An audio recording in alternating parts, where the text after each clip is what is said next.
Welcome to Fall, Rise, Give, a space where we invite you to dig into the real cause of your suffering, looking at opportunities for growth with a change in your beliefs, thoughts, and actions so you can be your true self and be inspired. Join us as we explore life's ups and downs and navigate the twists and turns, sharing stories of resilience, hope, and the transformative power of giving back. Whether you're looking for a change, in recovery, or simply seeking inspiration, this podcast is your go-to for candid conversations, raw emotions, and a whole lot of heart. Tune in and discover how to fall, rise, and give back on life's extraordinary journey. Welcome to another edition of Fall, Rise, Give. Turn struggles into opportunities by being your true self and help others. How you doing? I'm Bartender Bob. That's Kumar, and we've got a special guest this week around. It is Wynn. Good morning, gentlemen. Thanks for being on with us. Excited to be here. Welcome, Austin. Thank you. I know that Kumar and I had a conversation prior to going on the air just about the fact that Christmas is coming up and the New Year's coming up, and this is a tough time for a lot of people. And I just want to start off with you, Austin. And is this time of the year a hard time of the year for you and dealing with recovery? No, I think this time of the year is the reward.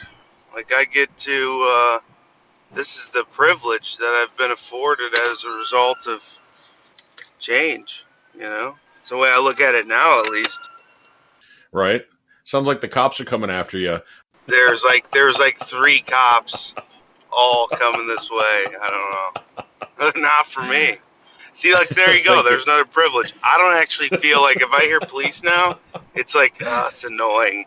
It's not like maybe the first 2 years, it was like, oh shit. And you know what I mean? You're doing the like paranoid kind of like, oh no, it's not good. Like, what do I have? What's going to happen here? But now it's like, right, shit, man, someone's getting arrested. But the knowing that someone's not me. And that probably gives you a lot of peace and a lot of joy, especially this time of the year, right? Yeah, man, come on. Yeah, of course. And I think, this is a good question because I have heard that a lot. Like, people be like, man, this is a hard time of year. But, like, I mean it. Like, it's the reward. I get to matter and participate. Like, I get to be a part of something. It's the opportunity that I always wanted. Because, like, I think for me, I got high because I was so overwhelmed by everything. I was so overwhelmed by both like my inability to participate and like feel a part of something, and the loneliness. You just always felt just slightly off color, that you didn't really belong, and that for some reason like I would never fit in, or they'll never accept me. Whatever the hell it was, I don't really know. I just know that like it didn't feel like this. Right. And like what it feels like right now is like there's a lot of people that would like to spend that time with me, and like that's the greatest privilege of them all. People actually give a shit that you're around and want you there. Right. That's actually a good way to look at it. In holidays in the past, it was like, God, what is he gonna do this year? Like, what kind of bullshit are we gonna have to put up with from him this year? Or like, make sure the presents are put away, because right. You can't trust him. So it's like, I don't know. Christmas is actually at my house, which is even cooler. Like, I get to be the kind of central element. It's at my house. Like, that to me is like, it's unreal. Kumar, it's probably a little bit different for you and your whole recovery, right? For me, I'm pretty new, Austin. About 14 months into it, almost, I think 15 months now. Pretty new, but I think for me, this time of the year, just family and having to spend obligations to spend time with other people and all be together, make sure that everybody's, on the same plan and same schedules, and then, of course, wrapping up work stuff to make sure that all those things are ready before you go on vacation and all that. So it's a little bit stressful, but I think it's definitely a joyous time of the year as well. And so a little bit different, but not too much. Definitely already started watching the Christmas movies, started getting the spirit. I know, Bob, you're a Santa Claus for hire, and so you do the Santa gig for a little bit. So I think it's Yep. probably a good, joyous time, maybe a little stressful for you as well. Yeah, oh, it is, definitely is, and and I'm a divorced dad, and my partner has two kids, and I've got four kids. So trying to schedule, being Santa, work, my kids, her kids, family, all that stuff, all that shit together just makes everything like if you think about a freight train going down the tracks, and you know you're just trying to make everything go so that way nothing crashes and nothing burns and everything kind of goes as it should. So Austin, tell me, who is Austin Wynn? Oh my God. The question of questions, man. That's interesting. This is a question I've been pondering myself actually quite a bit lately. When you strip it all away, who the fuck is left? Like what's behind? Because like there's a mask, and then you take off a mask, and you find out, oh shit, I'm still wearing a mask. And then you take that one off, and then you think like this is me. And then you find out, no, that's just another fucking mask. And you just keep taking them off, and it's like never-ending Russian shell doll thing. Right, And I wish I could tell you the answer to that question, like from a deeper sense, but from a surface perspective, um, I'm just a kind of a kid that likes tinkering around and building shit and having fun and a little bit of mischief now and again. Um, I like to be valued by people. I like to be appreciated. I like to be respected. I like to matter to people at the end of the right, day, and I like to dedicate as much as I of the time as I can. I just want people to be fucking seen, man. I think like the hmm, greatest gift we can ever give another human being is just to look them dead in the eyes and say, "I fucking see you. I understand right, you. I empathize with you." Whatever the verbiage is just to truly make them feel seen. Validate them as a fucking human being. Like forget about the like yeah. Make them feel seen as a human being. Because it's easy to feel like less than that when you're struggling with drugs, alcohol, sex, gambling. It doesn't matter. It's very easy to feel less than that. Um, right, and that sense of belonging was very important to me, is very important to me. And my goal is always to share that as much as I can with other people, because like you never know what that moment is to somebody when they were on the way home, you know, with a pistol under their seat ready to end it. You never know. And maybe that moment you give them is the differentiating factor. Maybe that's the defining moment where they go, "You know what? I want to be alive." And my like I don't know. In my head I just always think like if all I have to give is a 5-minute conversation, and that could be the difference between you living or dying, it's worth it. So I'd say like who am I at the end of the day? I think I'm somebody that focuses on doing that, and I do my best to give that, whether it's to my kids or another addict on the street that comes to a meeting for the first time. Like it doesn't really matter. I try not to look at anybody as any different. I know sometimes that causes tension with like my wife and my family. So like on the holidays, as far as stress, my first three Christmases I spent outside we were at my aunt's house. I spent outside on the phone for 4.5 hours with another addict, whether I needed them or they needed me, because it's been both. I spent my time outside on the phone. I know my family's very upset about that first couple of years. Like, like, what are you doing? You should be inside. It's like, look, I get it, but tough shit. you started a recovery program, Never Alone Recovery, and we ended up finding you through like a Facebook reel. Tell me about Never Alone Recovery. That's why I was outside on the phone. Dude, it's like for the first time in my life, I was alive. I felt driven to something. Like it was the first time in my life I ever felt like I had a purpose in the world to do something. And I ended up in a Scientology-based rehab. Yeah, as fucked up as you'd imagine it was. Really fucking weird. It was psychotic. Um, and We've heard in that. that We've actually heard process that of from a it, couple of people.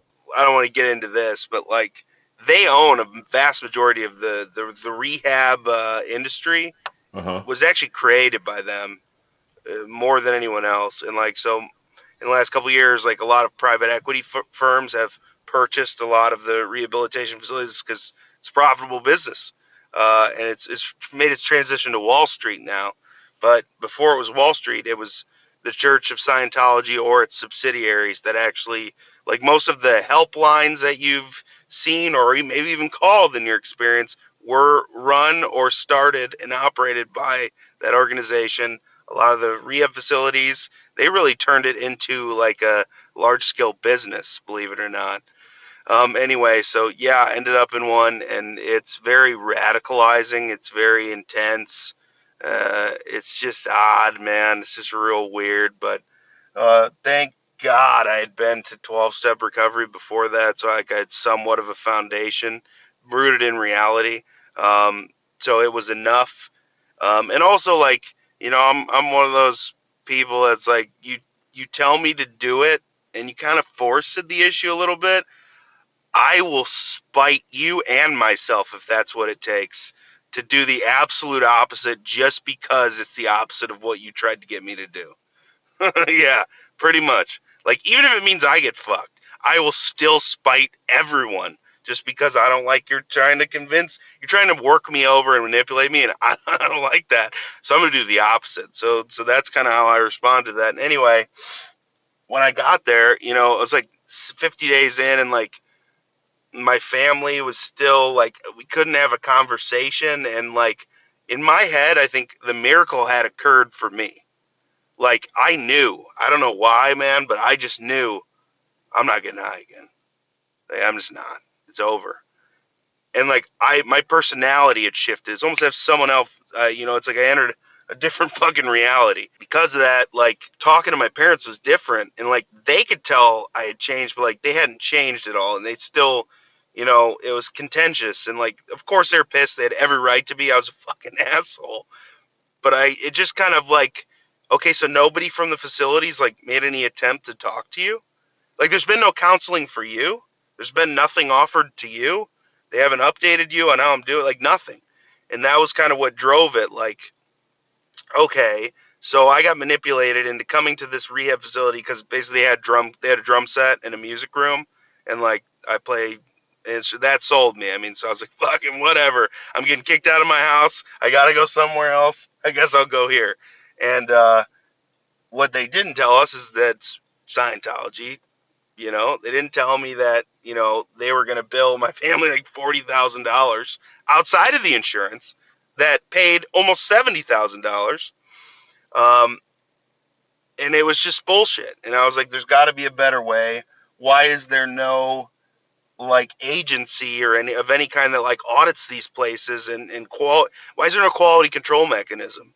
And so basically, when I got out, I just started it, dude. I mean, I don't care about saying it now. I had no business doing it. I had like 60 days clean. I had zero business starting it, but it worked somehow. It was just me and a very good friend of mine who had just like overdosed maybe 3 months prior. It was like, and he's like, we were sitting on the church steps outside a meeting. He's like, you really want to do this? I was like, yeah. He's like, can I help you? I was like, I can't fucking pay you, dude. Like, we don't have any money, but yeah. And it was just two idiots sitting in the basement of my dead grandma's house while it was an escrow with a mobile hotspot, wearing winter coats inside because the heat was shut off, trying to figure out how to build a website, man. And like, within a year, we had, partnerships with local law enforcement. We had helped over 100 people at that time. Like, I think what made it special, what made it different about what we do is that it's nobody ever turned away. Like, truly nonprofit in that sense. So like, everyone will get help no matter what. I don't give a shit if you have insurance or if your mom and dad are rich or if you're gonna pay for an intervention. I always didn't care, dude. It was like, you got these private rehabs that just, if you got great insurance, they'll roll out the red carpet. But if you don't, they tell you to pound sand and they give you a list of 30 other places to call, and it's bullshit. And so we just wanted to be different than that. Like, we wanted to be kind of the concierge service for that. Like, because what's the hardest thing for any addict or alcoholic to do? Is make a phone call to get help, right? It's the last thing they're ever going to do. So why do we make it more difficult for them to accomplish it? By then saying, I'm full, call somebody else. Here's a list of 30 other places. Good luck. How is that going to work, right? And so that was like our biggest issue. And so how do we circumvent that? So we looked at ourselves as like advocates for the people themselves, because as long as they expressed the interest and they wanted the help, we'd go do the footwork for them. So all they had to do is say yes. And that's pretty much how it got started. So you're like an agency then for people trying to get help, and then matching them with folks that are able to It help them. started as a helpline and it evolved because, I mean, I just took a flyer and I had one facility call, and it was in California, and I was like, okay, who the fuck are you? What do you want? And they're like, talking about, we love what you're doing on the Never Alone page, like we want to find a way to support you and your mission, and like, would you be open to recommending clients to come here? And I was like, no. And they're like, what do you mean? And I was like, I don't know you, what do I know about you? And they're like, well, we do this. And I was like, look, here's the deal. And this is where I was totally full of shit, but I just went for it. I was like, you could fly me out there, I'll audit your facility, I'll meet your executive team, I'll meet your staff, I'll walk your grounds, but like what I see, I'll consider it. Dude, they booked me a ticket, boom, like that, like next day. And like dude, I was full of shit. So I went there with like this clipboard and I was like trying to like, I'm sorry, it's just so funny because And you've been able to help people since you started doing this, right? yeah, dude. Yeah, I mean, look at the reviews. I mean, we got like 400. We've helped almost 1,000 families, and so be very clear. I'm talking. This is 8 years ago, and so I go Right. out to that facility anyway. They were wonderful people. One of the best programs I've ever seen in my entire life. That I was incredibly envious about because I never got to go to a place like that. But I met the whole team, walked the grounds, talked to clients. I stayed there for 3 days, and I got to go to. I got to like oversee groups. It was amazing. It was amazing. And so basically we're like, all right, how do we figure out how to like turn this into something sustainable? And so because we've done such a great job with the website and stuff, like we're like, well fuck, we could just be, an agency. And we'll just basically audit the facilities if they're good. We take over all their internals because they could pay us to do that. And then we have this list of basically like top tier providers that we can put in front of people when they call us, right? And now we've actually done the right thing, help people. We've audited, curated, and provided the best options that we know of, and we can actually make a living doing it. So we just take over their website, do all their SEO, their social media, basically just became the media agency for this program, and then we just add them to our list. And then when people call, like obviously you want to try to sort based on the criteria. Like, so for instance, this place, their specialty, like their absolute home run sweet spot was males 20 to 30. They just did a great job. That was like their core population. Their staff treated very well for that age range.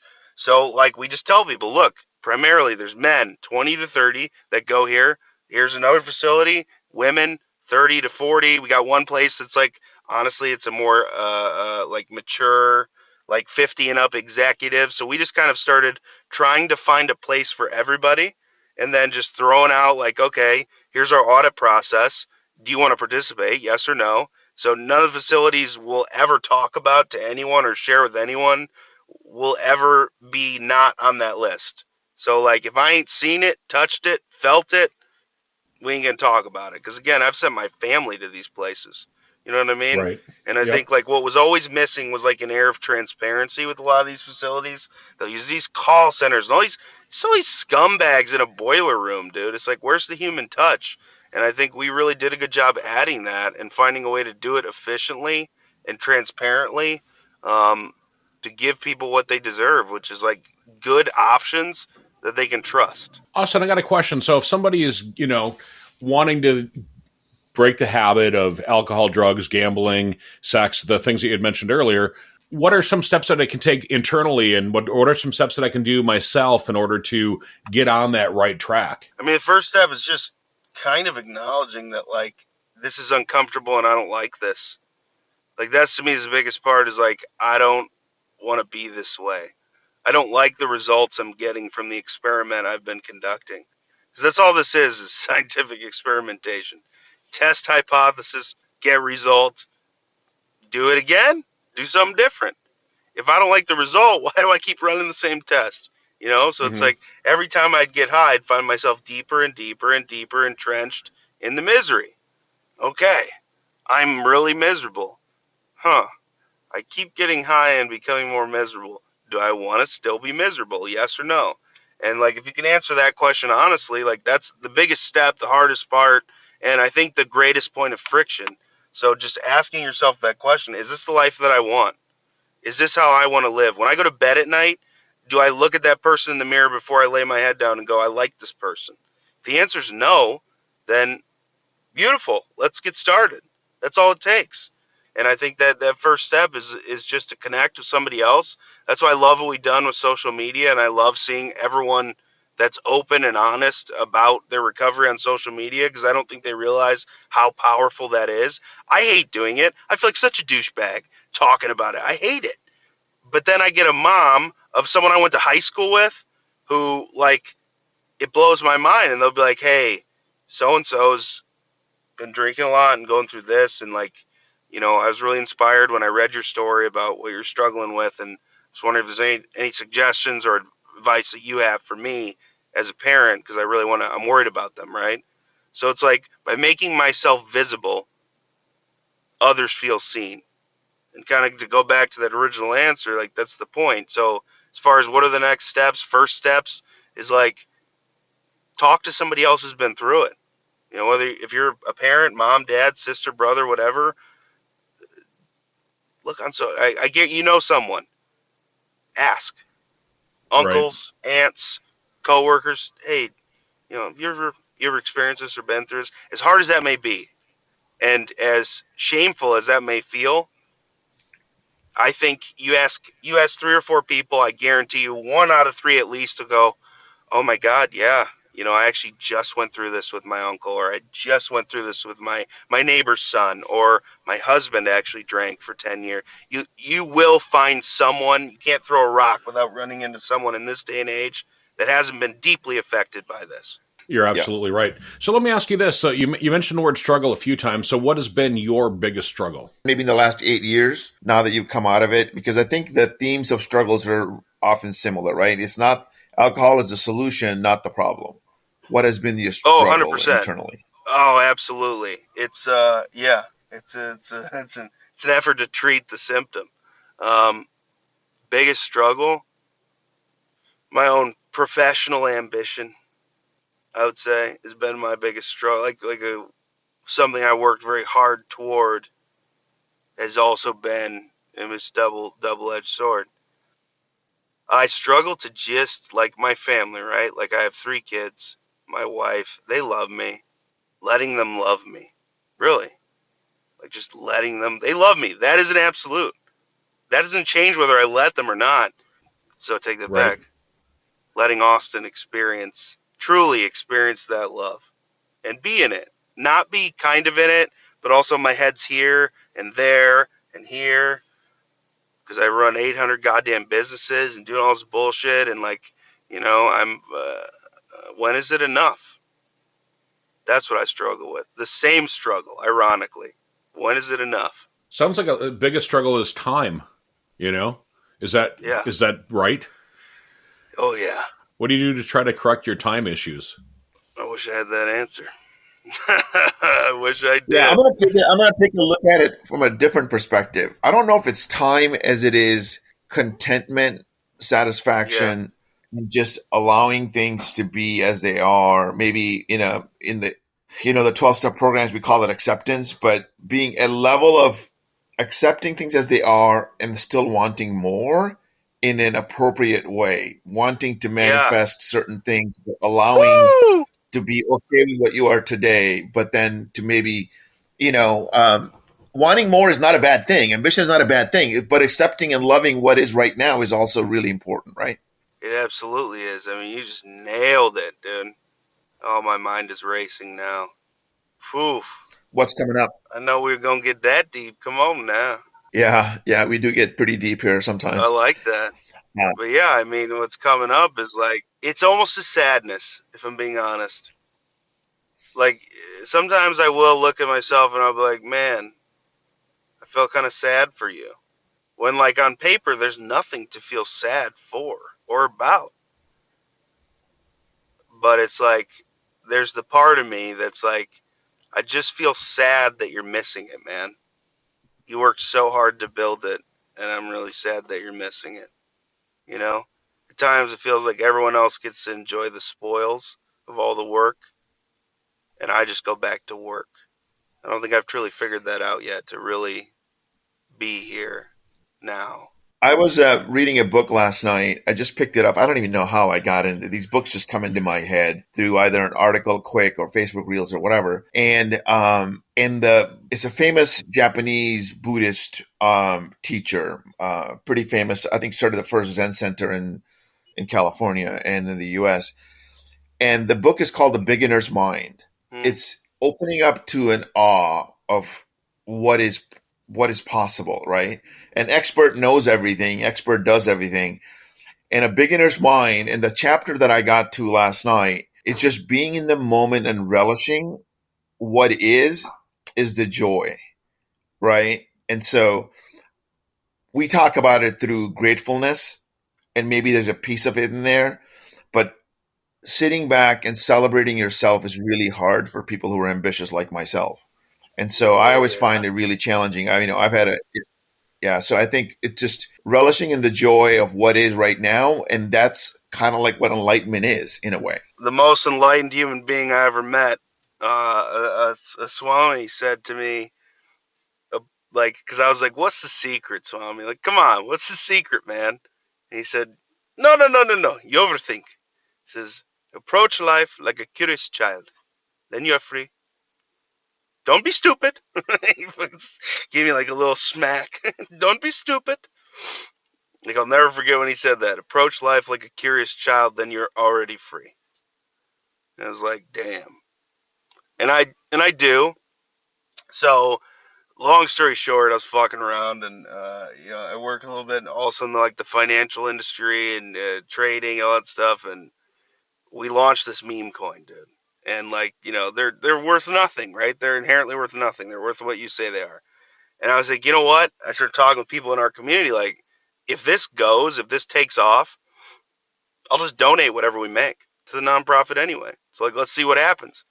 And we like unintentionally started this movement where people far outside recovery, like I'm talking, these are stock traders, crypto trade, like, these are traders of financial instrument, right? Like finance people in this chat room we started around the project, talking about mental health, talking about, I think my daughter's struggling with drugs. We used this instrument to elicit a conversation about the real shit, because it was obviously, like I told them from the beginning, like, look, we make money on this, it goes to the nonprofit, so like, let's send it and see what happens. Because of that, people supported it because they support mental health, because they support recovery, because they support these other things. But it, like, the way it just kind of cracked the door open blows my mind. And I say all that to say, I have been so burnt out. For 3 years, I have been dead inside when I go to work and work on these businesses, like truly dead inside, man. Done. This lit that fire again because, as you, to your point, I had no idea what I was doing, so I had to start. And because I was a beginner, I didn't go into it like Austin knows everything. I know about this. What do you know? I went into it like, man, I don't know shit. Let's break something and see what happens. And because I approached it like that, all these other people were like, dude, you don't know anything. You're gonna fail. And that's all I fucking need. Well, that goes back to that whole thing you started with. Tell me you're going to fail. Here you go, pal. Fail on this, right? Fall on this Yeah. sword. Oh my god, So, dude, I loved it. I had this one guy, this snide motherfucker, who works in the space, okay? So he does have reason to say, but he was like, "Oh, you're doing this? Like, you shouldn't do that." And he's like, "Oh, why aren't you doing this?" And I'm like, "Dude, I don't know anything about this, man. I was like, this is on my phone fucking around. Like, I just kind of like, bloop." And I'm like the idiot that's bumping around, and people are just throwing money at him. And it's like, I know that pissed him off, and so that made me even happier, because he was so shitty to me in the beginning. And, because I'm spiteful. Come on, I'm a little petty now and again. Let's be honest. Like, I don't pretend to be perfect. I just lie to myself and tell myself I am. But yeah, the fact that people were just like in the industry were like, "You're gonna fail. You don't have this. It's not gonna work. It's just not how it works." And I said, "All right, bitch. All right, let's see." And like, dude, it took off. We're about to make our first donation actually, which is awesome. And we've generated other ones other than that. We're gonna be able to donate about 10 grand here in a couple about 2 weeks. I'd say we'll be able to make the donation. So it's like from zero to nothing, and now it's got its own legs. But that's like the point is like to what Kamara's saying is like it's only because I didn't know jack shit and I was just bumble fucking around, blasting my head into things, a bull in a china shop, that it worked. And also, it's the happiest I've been in a long time. In a long time. Austin, we always ask everybody this question. How do you want to be known? That's a great question. I want to be known as giving. I want to be known as the person that believed in you even when you didn't believe in yourself and then gave you a shot to accomplish it. Whether you took it or not. I would say at the end of the day, that's enough. You said, hey, you get to pick one. It would be he believed in me and he gave me a shot. Yeah. So I think when we talk about the theme of this podcast and, forthcoming book, it's all about we're all going to fall. And through falling, we learn to rise, right? You're risen in your business and you've been able to accomplish certain things. And then you're giving, and your giving is really what's giving you happiness. Because you want to be known for it, it's really the ultimate key to your happiness. And so that's why we do what we're doing with this podcast is we're trying to help people with stories so they can give and be happy and help other people realize the gifts of their suffering or their struggles. Because there's a gift in there for you, right? There's a gift of learning recovery. You went through a bad recovery center, or not a bad one, but an interesting one. And you look at the issues and challenges and you found that gift in it. And now you're giving that gift to other people and you're making money on it, which is really cool. I wouldn't say bad, but I would definitely say cult. You could definitely say it's cult. It was a cult. Let's be honest. Okay. It was a cult. They're recruiting you from day one. Like, yeah, come. Hey, when you're done, you can come live in this sober living house where, by the way, everyone was getting high. They're like, just as long as it's just, weed and booze, we're not going to say anything. I'm like, dude, I'm a heroin addict. Like, are you not understanding this? Like, you give me a little bit of weed, I will steal whatever you have and I will be gone. Like, it just doesn't work like that. And, but yeah, I love that, man, because at the end of the day, that's it. It's like, just believe, dude. That's what's been in my head. I can't get it out of my head. Like the last like 6 months, I was going on a rant to someone, to 2 or 3 of the people that work for me, and like I was in an inspired, like manic kind of state, like where I was hyped up, right? Like things are going well, and it's like just believe. That's it.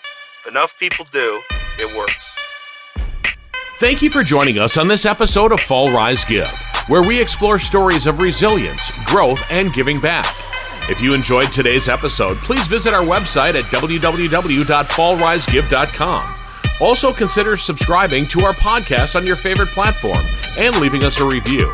Your feedback helps us to continue to bring you inspiring stories. Stay tuned for our next episode, and remember, every fall is a chance to rise, and every rise is an opportunity to give.